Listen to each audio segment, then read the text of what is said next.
இந்த உலகத்துல 99% பேருக்கு பணக்காரன் ஆகணும், பெரிய வசதியான வாழ்க்கை வாழணும் இப்படிங்கிற ஆசை நிறைய பேருக்கு இருக்கு. ஆனால் அதுக்கான முயற்சி எல்லாத்துக்கும் இருக்குமானா கண்டிப்பாக இருக்காது. பொதுவாகவே மனுஷங்களை 3 டைப் இருக்கிறோம். முதல் டைப் எப்படின்னா, ஏதாவது தொழில் பண்ணிட்டு இருப்பாங்க, இல்லாட்ட ஒரு வேலை பார்த்துட்டு இருப்பாங்க. அதை தாண்டி வேற எதையுமே சிந்திக்க மாட்டாங்க. போதும், கிடைக்கிறத வச்சு நிம்மதியாக வாழ்றேன்ப்பா, இதுக்கு மேலே ஒரு ரிஸ்க் எடுக்க தயாராகவே இல்லை.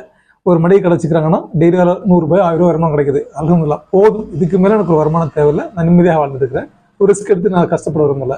ஆஃபீஸ் ஏதோ ஒரு வேலை பார்க்குறாங்க, இந்த வேலை போதும், இதை விட்டுட்டு நான் அடுத்த வரை ட்ரை பண்ண மாட்டேன், இப்படி வாழ்றதுங்க நிறைய பேருங்க. இவங்க வாழ்க்கையில் அடுத்த கட்டத்துக்கு போவாங்கன்னா போகவே மாட்டாங்க. ஏதாவது சின்ன தோல்வி இருந்தால் கூட சூழ்நிலை சரியில்லை, இல்லாட்டா மற்றவங்களால வந்துருச்சு, இப்படி தான் சொல்லிட்டே இருப்பாங்க, அடுத்த ரிஸ்க் எடுக்கவே மாட்டாங்க.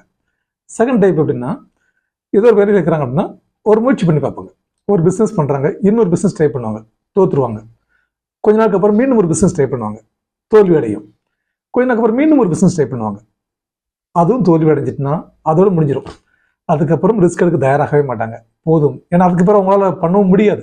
அப்படி கஷ்டப்பட்டு எப்படியா இருக்கிற தக்க வச்சுக்கணும், இருக்கிற வச்சு போராடணும் அப்படிங்கிற மனநிலையும் அவங்க வாழ்ந்துட்டு இருப்பாங்க. அடுத்த கட்டத்துக்கு அடுத்து போகவே மாட்டாங்க. இவங்க மேக்சிமம் நடுத்தர வர்க்கத்தில் இருப்பாங்க.